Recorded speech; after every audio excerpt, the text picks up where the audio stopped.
मैंने भी अपनी बाहों को आर्य की कमर के चारों ओर कस लिया था, पर जब मुझे ऐसा लगा कि आर्य आगे भी कुछ करने की कोशिश कर सकता है तो मैंने उससे धीरे से कहा, आर्यन प्लीज दरवाजा बंद कर दो। मेरी बात सुनकर आर्यन हंसते हुए बोला, इस समय यहाँ कौन आएगा। मैंने धीरे से मुस्कुराते हुए कहा, फिर भी तुम दरवाजा बंद कर लो ना प्लीज। आर्य ने मुझे छोड़ा और दरवाजा बंद करने चला गया। वापस आकर उसने फिर से मुझे अपने पास खींच लिया और जैसे वह मुझे अपनी बाहों में भरने लगा तो मैंने धीरे से कहा, आर्यन लाइट भी बंद कर लो प्लीज। और फिर हेलो दोस्तों, आज की इस रोमांचक कहानी में आप सभी का स्वागत है। काफी देर एक दूसरे में समाये रहने के बाद जब सब कुछ हो गया तो मैंने तुरंत ही आर्यन को पीछे हटने के लिए कहा। मेरा दिल जोरों से धड़क रहा था और मेरी सांसें भी बेकाबू होती जा रही थी। मैंने जैसे तैसे खुद को संभाला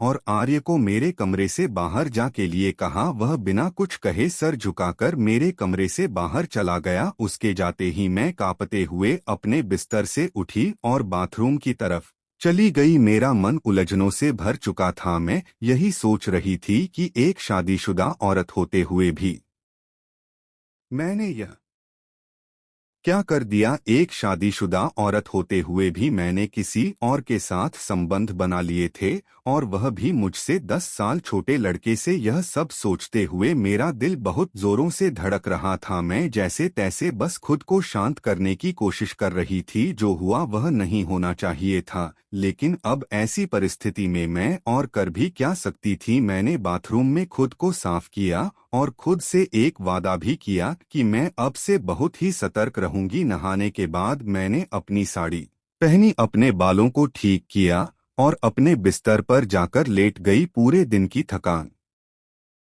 और उलझनों ने मुझे इस कदर थका दिया था कि मैं कब सो गई मुझे पता ही नहीं चला। रात के करीब 12 बजे हमारे मेनोर की घंटी बजी। मैं हड़बड़ाकर उठी और घड़ी की तरफ देखा तो घड़ी में 12 बज रहे थे। मैं जल्दी से दरवाजे की ओर बढ़ी और दरवाजा खोलते ही मैंने देखा कि सामने भावना खड़ी है और उसके साथ उसका छोटा बेटा चिराग भी है, जो लगभग 10 साल का था। भावना दीदी हमारी पड़ोसन है जिसे हमारे घरेलू संबंध हैं। मैंने हड़बड़ा कर पूछा, भावना दीदी आप इतनी रात को यहाँ क्या कर रही हो, सब ठीक तो है ना। भावना दीदी ने जवाब दिया, प्रिया मेरे पापा की तबीयत बहुत ज्यादा खराब हो गई है। हमें अभी अभी खबर मिली है और हम तुरंत ही वहां जा रहे हैं। क्या तुम 2-3 दिनों के लिए चिराग को अपने साथ रख सकती हो? यह तुम्हें बिल्कुल भी तंग नहीं करेगा और हम जल्दी ही वापस लौट आएंगे। मैंने तुरंत कहा, कोई बात नहीं दीदी, यह भी तो आपका ही घर है,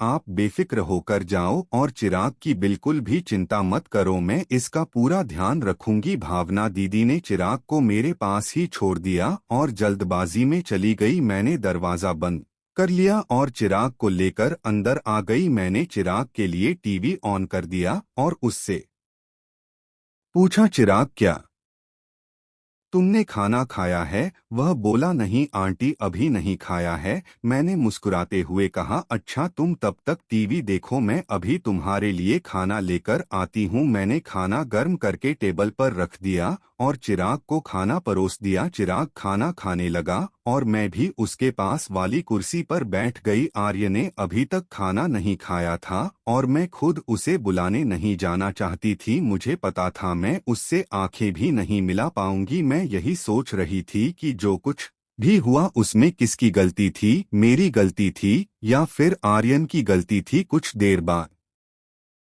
मैंने आर्यन के कदमों की आहट सुनी और उसके कदमों की आहट सुनकर मैं अपने विचारों से बाहर आ गई। मैंने बिना उसकी ओर देखे उससे कहा, आर्य तुम भी खाना खा लो, मैंने खाना गर्म कर दिया है। वह मेरे बगल वाली कुर्सी पर ही बैठ गया और चुपचाप खाना खाने लगा। मैं भी खाना खा रही थी लेकिन मेरी नजरें बार बार आर्यन की तरफ जा रही थीं। मैं यही सोचती रही कि एक शादीशुदा औरत होते हुए भी मैंने यह क्या कर दिया। आर्य ने खाना खाते हुए मुझसे पूछा, यह बच्चा कौन है? मैंने बिना आंखें मिलाए उसे जवाब दिया, यह भावना दीदी अचानक बहुत खराब हो गई है, इसलिए वह उनके पास गई हैं और चिराग को हमारे पास छोड़ गई हैं। इसके बाद हम दोनों के बीच कोई बात नहीं हुई और आर्य खाना खाकर अपने कमरे में चला गया। मैंने सारे बर्तन उठाए और किचन में रख दिए, फिर चिराग को लेकर अपने कमरे में चली गई और दरवाजा अंदर से बंद कर लिया। मैंने चिराग को अपने साथ ही लिटा लिया क्योंकि वह एक छोटा सा बच्चा ही तो है, अगर मैं उसको अलग लिटा तो शायद रात में को डर लगने लगता। चिराग मेरे बेड पर ही लेटा था और जल्दी सो भी गया, लेकिन मैं जाग रही थी। शाम की थोड़ी देर की नींद के कारण अब मुझे नींद नहीं आ रही थी। आज का दिन मेरी जिंदगी में एक नया मोड़ ले आया था। मेरे दिल और दिमाग के बीच लड़ाई चल रही थी। दिल कह रहा था कि आज जो भी हुआ है वह सही हुआ है, जबकि दिमाग इसे गलत ठहरा रहा था। मेरा दिल तो यही भी कह रहा था कि एक शादीशुदा औरत होते हुए भी मैं एक अधूरी सी जिंदगी जी रही थी, और अगर किस्मत ने मेरे लिए कोई रास्ता खोला तो इसमें क्या बुराई है। मैं अपने इन्हीं ख्यालों में खोई हुई थी कि अचानक से मेरे कमरे के दरवाजे पर दस्तक हुई। घर में मेरे और चिराग के अलावा सिर्फ आर्यन ही था, तो इसका मतलब दस्तक देने वाला आर्यन ही हो सकता था। मेरा दिल फिर से तेजी से धड़कने लगा था। मैंने चुपचाप लेटे रहने की कोशिश की, लेकिन दस्तक फिर से हुई। मैं यही सोच रही थी कि कहीं चिराग जाग ना जाए, और यही सोचकर मैंने धीरे से उठकर दरवाजा खोल दिया। सामने आर्य को देखकर मैं थोड़ा सा चौंक गई और उससे पूछा, अब क्या है, तुम यहाँ क्यों आए हो? आर्य ने धीमी आवाज में मुझसे पूछा, क्या मैं अंदर आ सकता हूँ? मैंने कहा, नहीं, बिल्कुल भी नहीं, तुम जाओ यहाँ से। और इतना कहकर मैंने दरवाजा बंद कर दिया। मेरी सांसें तेज रही थी और मेरे दिमाग में कई सवाल उठ रहे थे। मैं सोचने लगी कि यह अंदर क्यों आना चाहता है? क्या वह फिर से मेरे साथ कुछ गलत करना चाहता है? नहीं, ऐसा नहीं हो सकता। चिराग भी तो मेरे कमरे में है, और एक बार जो गलती मुझसे हो गई वह मैं दोबारा नहीं दोहराऊंगी। अड़ जाएगा। पिछले कई सालों से तुमने अपने आप को रोक कर रखा है, और अब जब मौका मिला है तो इसे गंवाना ठीक नहीं है। जिंदगी ऐसे मौके बार बार नहीं देती। मैं बिस्तर पर बैठी इन्हीं ख्यालों में डूब चुकी थी कि अगर मौका मिला है तो क्या इसे छोड़ देना चाहिए। आर्यन तो अभी जवान है, उसकी जिंदगी में तो ऐसे मौके और भी आएंगे, लेकिन मेरे लिए मेरे पास तो बस यह एक ही मौका है। क्या मुझे अपनी जिंदगी जीने का हक नहीं है? मैं इन्हीं विचारों में उलझी हुई थी। मेरे दिल और दिमाग के बीच जंग हो रही थी। आखिरकार मेरे मन की आवाज ने मेरे दिल की आवाज पर जीत हासिल कर ली। मुझे आर्य के प्रति अपने पिछले व्यवहार के बारे में सोचकर अफसोस सा होने लगा। मैंने उसे बहुत ही गुस्से से अपने कमरे से भगाया था और इस बात का मुझे बहुत ही दुख हो रहा था। मैं मुस्कुराते हुए अपने बिस्तर से उठी और अलमारी में से एक आकर्षक लाल रंग का जोड़ा निकालकर पहनने का विचार किया, और फिर बाथरूम में जाकर कपड़े बदल दिए। कपड़े बदलने के बाद मैं अपने कमरे में आई, और कमरे में आकर मैंने अपना हल्का फुल्का सा मेकअप कर लिया। मैंने अपना लाल रंग वाला जोड़ा पहन लिया था और ऊंची हील वाली सैंडल भी पहन ली थी। मैं बहुत ही सुंदर लग रही थी,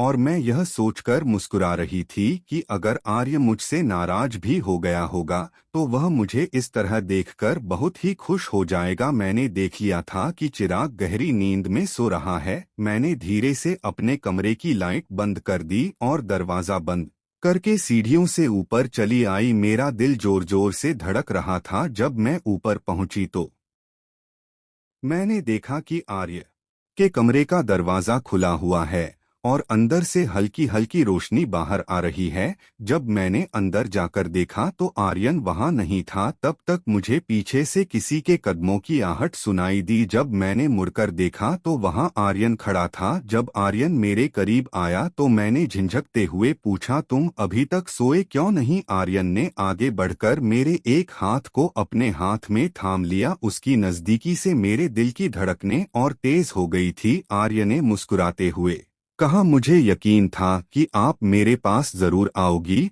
और इतना कहकर उसने मुझे अपनी तरफ खींच लिया। मैं बिना किसी प्रतिरोध के उसके पास चली आई। आर्य ने मुझे अपनी बाहों में भर लिया था और उसकी इन नजदीकियों से मुझे एक अजीब सा सुकून महसूस हो रहा था। मैंने आर्यन के सीने में अपना चेहरा छुपा लिया और धीरे से बोली, आर्यन मुझे बहुत डर लग रहा है। मेरी यह बात सुनकर आर्य ने मुझे और भी ज्यादा प्यार से अपनी बाहों में कस लिया और पूछा, डर किस बात का लग रहा है? मुझे उसकी बाहों में बहुत असहज महसूस हो रहा था, लेकिन एक अजीब सा आकर्षण भी महसूस हो रहा था।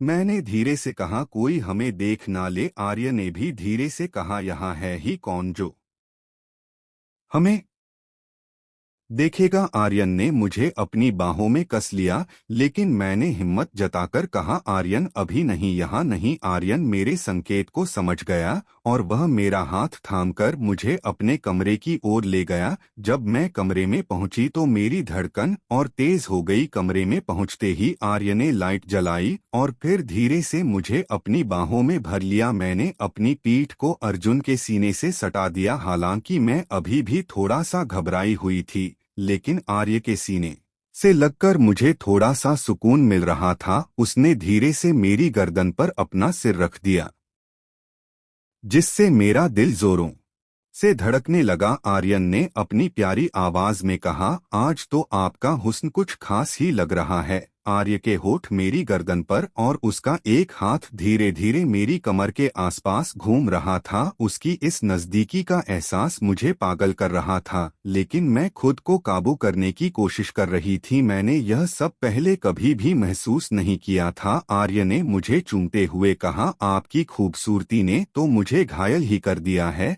फिर उसने अपने हाथ में पकड़े हुए ग्लास को मेरे होठों के पास ले जाकर कहा, इसमें जो भी है वह थोड़ा सा पी लो। मैंने उसे मना करते हुए कहा, नहीं आर्यन, मैंने पहले कभी भी नहीं पी है। और यह कहकर मैंने ग्लास को अपने होठों से दूर कर दिया। उसकी मीठी बातें से मेरी सारी हिचकिचाहट दूर हो गई और ने जैसे ही गिलास को फिर से मेरे होठों के पास लाया तो मैंने कुछ घूंट ले लिए। शुरुआत में मुझे उसका स्वाद थोड़ा कड़वा सा लगा, लेकिन कुछ और घूंट पीने के बाद इसका स्वाद मुझे अच्छा लगने लगा था। इस दौरान आर्य एक हाथ से मेरे कंधे को हल्के से छूते हुए धीरे धीरे ग्लास में मौजूद सारी शराब मुझे पिलाता रहा। थोड़ी देर में तरफ देखते हुए बोला, आज तो आप बहुत ही सुंदर लग रही हो। इन हाई हील्स में आपके नाजुक पैर बहुत सुंदर लग रहे हैं। अब धीरे धीरे मुझे भी शराब का असर होने लगा था। अपनी तारीफ सुनकर मैं पहले तो थोड़ा सा झिंझक, लेकिन फिर मुस्कुराते हुए बोली, तो किसने रोका है, अपनी सारी चाहत पूरी कर लो। इतना सुनते ही आर्य ने मेरे पैरों को बड़े सम्मान के साथ हल्के से छुआ। यह सब देखकर मुझे यकीन ही नहीं हो रहा था कि कोई मुझे इतनी गहराई से पसंद कर सकता है कि मेरे पैरों को भी इस कदर से सराह रहा है। आर्य ने मुझे अपनी बाहों में ले हल्के हल्के मेरी गर्दन पर चुंबन देना शुरू कर दिया। मैं भी आर्यन की बाहों में एक सुकून महसूस कर रही थी। शराब का हल्का हल्का असर मेरी खुशी को और भी बढ़ा रहा था। मैंने भी अपनी बाहों को आर्य की कमर के चारों ओर कस लिया था, पर जब मुझे ऐसा लगा कि आर्यन आगे भी कुछ करने की कोशिश कर सकता है तो मैंने उससे धीरे से कहा, आर्यन प्लीज दरवाजा बंद कर दो। मेरी बात सुनकर आर्य हंसते हुए बोला, इस समय यहाँ कौन आएगा? मैंने धीरे से मुस्कुराते हुए कहा, फिर भी तुम दरवाजा बंद कर लो ना प्लीज। आर्यन ने मुझे छोड़ा और दरवाजा बंद करने चला गया। वापस आकर उसने फिर से मुझे अपने पास खींच लिया और जैसे वह मुझे अपनी बाहों में भरने लगा तो मैंने धीरे से कहा, आर्यन लाइट भी बंद कर लो प्लीज। लाइट बंद होने के बाद हम दोनों एक दूसरे में समा गए और सारी रात ऐसे ही गुजर गई। अब मैं अपनी जिंदगी में खुश थी कि मुझे अकेले इतनी बड़ी जिंदगी नहीं गुजारनी पड़ेगी। कमेंट करके ज़रूर बताइएगा कि आपको यह कहानी कैसी लगी। अगर आपको यह कहानी पसंद आई हो तो इसे लाइक करें और अपने दोस्तों के साथ भी शेयर करें। आगे भी ऐसी रोमांचक कहानियों के लिए हमारे चैनल को सब्सक्राइब करें और बेल आइकन दबाना ना भूलें।